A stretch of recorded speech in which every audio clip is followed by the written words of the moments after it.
मराठा समूह जर ओबीसी आरक्षणात घालायचा असला तर ती मागाससिद्ध असायला लागते सामाजिक आणि शैक्षणिक दृष्ट्या.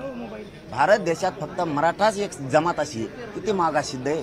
10% आत्ता, मागं 13, त्याच्या अगोदर 16% आरक्षण ज्या वेळी दिलं होतं. कोणची जात मागाससिद्ध केली ओबीसी आरक्षणात घातलेली? द्या ना मला उत्तर.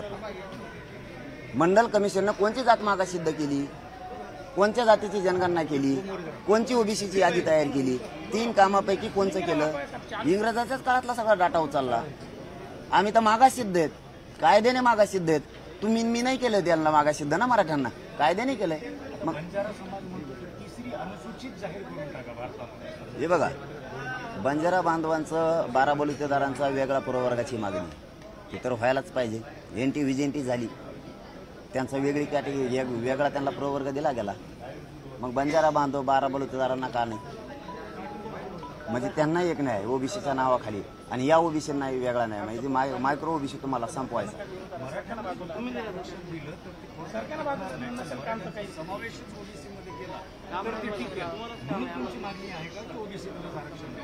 ओबीसीतून म्हणून मागणी नसते. मला काय वाटतं म्हणून कायदा चालत नसतो, किंवा तुम्हाला काय वाटतं म्हणून कायदा चालत नसतो. निकष पूर्ण केलेत का तर ओबीसी आरक्षणात जात आहे.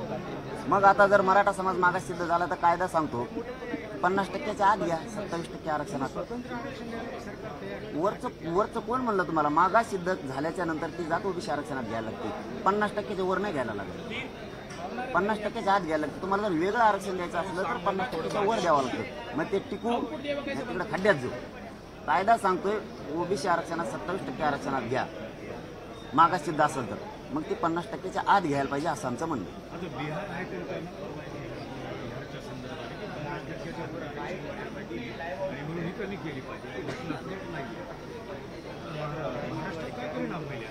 बघा, 50%च्या वर सगळ्या देशातच माहिती आहे 50%च्या वर आरक्षण टिकूच शकत नाही. पण आता जर मागाससिद्धच झाली जात तर 50%च्या आत का घेत नाही? हा मूळ प्रश्न. जाणून बुजून का किती दिवस मराठ्यांना, गोरगरीब धनगरांना फसवायचं आहे तुम्हाला? प्रत्येक सरकार आलं की म्हणणार. आता धनगर बांधवाच्या आरक्षणाच्या वेळेस फडणवीस साहेबांचं सरकार येण्याच्या अगोदर त्यांनी सांगितलं होतं माझं जर सरकार आलं तर पहिल्या कॅबिनेटमध्ये मी धनगर बांधवाला आरक्षण देईन. दुसरी पंचवार्षिक लागली, म्हणजे आता ही 10 वर्षे. आणखीन त्यांची कॅबिनेटच झाली नाही धनगर बांधवांमध्ये. तेच मराठा बांधवांबद्दल सुद्धा नुसती फसवी. फक्त माझी एक विनंती आहे मीडियाच्या बांधवाच्या माध्यमातून समाजाला की धनगर बांधवांच्या गोरगरिबांना हुशार व्हा, मराठ्यांच्याही गोरगरिबांना हुशार व्हा. आपल्याला निव्वळ खेळवायले. तुमचे 10-5 नेते हाताखाली धरतात, त्यांना मोठं करतात. आमचे 10-5 नेते सरकार हाताखाली धरतात, त्यांना मोठं करतात. आपण संपायला लागलो ते समजून.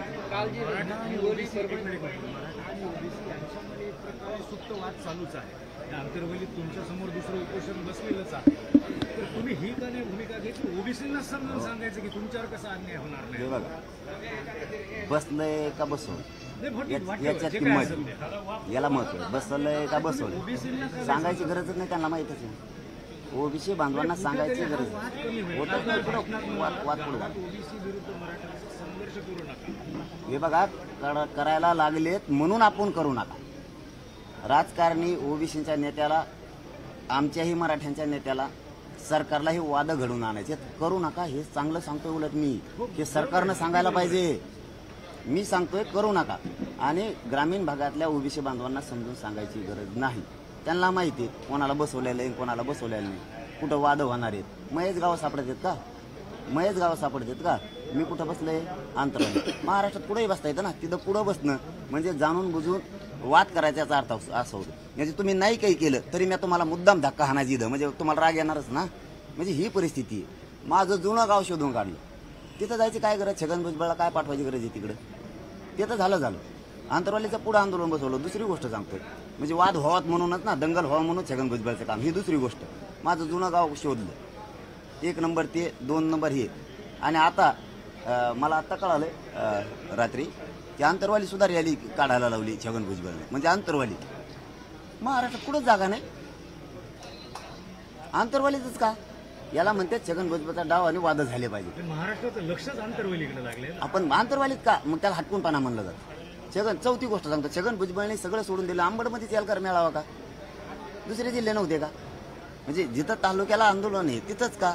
याला म्हणायचं राजकीय स्वार्थ ते उचलणारा माणूस आहे. धनगर बांधवांचा दिखाव्यासाठी उपयोग करतो आणि आंदोलन एकाने करायचं आमदारकी तिसऱ्याला, मग त्याचा जो धंदाच आहे. फक्त राजकारण करायचं, गोरगरीब चांगले नाही झाले नांदेडमध्ये तर तुमची रॅली होती. गुणरत्न सदावर्ते यांनी मुख्य सचिवांकडे तक्रार केली की तुमच्या रॅलीमुळे शाळा बंद केल्या जातात आणि त्यामुळे हे असं नाही केलं पाहिजे, शाळा बंद नाही केल्या पाहिजे. त्याच्यावर नाही बोलत, केले मोठा माणूस.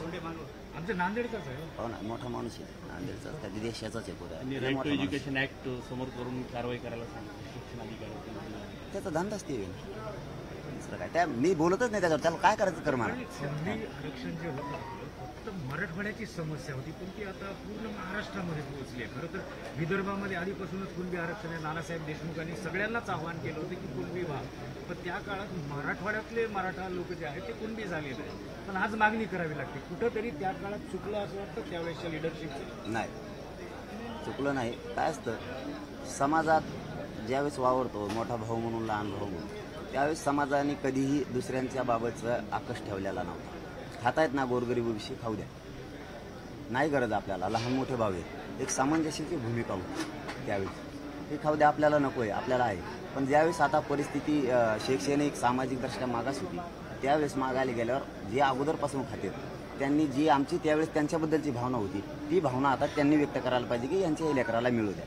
पण आता त्यावेळेस आम्ही मोकळा हात सोडला, ते खाऊ द्या, आपलेच भावंड आहेत. आज त्या ह्या काय मोठ्या भावाला खायची वेळ आली तर ते आरक्षण मिळू देत नाहीत. ही जर त्याच वेळेस नियत माहीत असते तर त्याच वेळेस घेतली असती. तुमच्या भाषणात एक सातत्यानं वाक्य येतं 288 उभे करणार नाही, 288 पाडणार. नेमकं कधी ठरणार उभे करणार की पाडणार? बघूयात ना, आणखीन आता पहिला टप्पा आहे, 13 तारखेपर्यंत मिळेल. मराठा आणि कुणबी एकच आहे. आम्हाला तर वाटायला की शंभूराजे देसाई साहेबांनी मध्यस्थी केलेली 100% मिळेल. परंतु जर ते टिकणार नसेल तर आम्हाला वाटतं त्यांनी सगळ्या स्वराची अंमलबजावणी करू नये. आम्ही आमच्या मूळ मागणीवर ठाम होणार आहेत. सरसकटच आमची मराठ्यांना कुणबी प्रमाणपत्र द्या ही मागणी होती. सरकारनंच सांगितलं होतं त्यावेळेस गिरीश महाजन नेत्यांनी की ओबीसीचे लय पोटं दुखायला लागले नेत्याचे, त्याच्यामुळं आपण जरा वेगळा ही करू मराठा समाज घालण्यासाठी. म्हणजे मराठा, ज्या मराठीची नोंद निघाली नसली निघाली तरी त्याचा व्यवसाय आणि याचा व्यवसाय, मराठ्यांचा न निघालेल्या मराठ्यांचा व्यवसाय एक पकडून त्यांना दिलं जाईल. लय झालं तर त्यांना सगळे सोयरे मानलं जाईल. परंतु ते जर टिकणारच नसलं, असं जर त्यांचा काही डाव बी असेल, देतील बी, ते टिकल सुद्धा, पण उडू सुद्धा शकते ते. आम्हाला ती पुढं डाऊट असा आहे की हे उडू शकते, कारण यांनी 13% उडविलेलं आहे, 16% पण उडविलेलं आहे. कारण देणारे ते चेतन माणसं, ते चेतन, ते वकील त्यांचेच आहेत. ते आम्हाला सगळं माहिती आहे मराठ्यांना. हे देऊन उडीणारच आहेत, असं तात्पुरता देतील उडीतील. 24 मध्ये ज्या निवडणुका होती विधानसभेच्या, त्यात महायुतीचं सरकार पडलं आणि महाआघाडीचं सरकार आलं तर आपलं आंदोलन चालूच राहील का बंद होईल? आमचं तो बरा राहणार आहे. आमचेच लोक सगळ्या जाती धर्माचे उमेदवार उभे करून आम्ही आमचंच आणणार आहेत आणि आम्हीच आमचं आरक्षण सगळ्या जातीला घेणार आहे. सगळ्या जातीला, ज्यांचे राहिलेत, कायकड समाज, राजपूत समाज, वडार समाज, धनगर समाज, मराठा समाज, मुस्लिम, दलितांचे ज्यांचे प्रश्न राहिले, 12 बलुतेदारांचा, बंजारांचा, बांधवांचा वेगळा प्रवर्ग काढ, आम्ही आमचेच बनवतो, एक वेगळा प्रवर्ग करतो.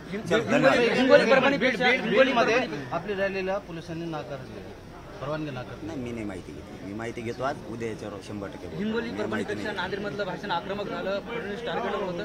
त्याप्रमाणे शिंदेबद्दल जरा सौम्य भूमिका दिसली. नाही, मी समजून सांगितलंय, तेच म्हणतोय मी. आता शिंदे फडणवीस साहेबांना आम्ही समजून सांगितलंय की असं असं होतंय.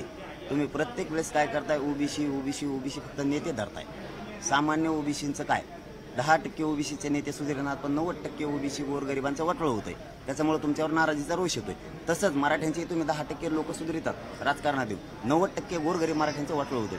तुम्हाला हे परवडणार नाही हे समजून सांगतोय. आम्ही समजून सांगितलं का, ते आमच्याच मराठ्याचे 2-4 त्यांच्या अवतीभोवती माकडं येते, ते गचपाने ते लगेच बोलायला चालू करते.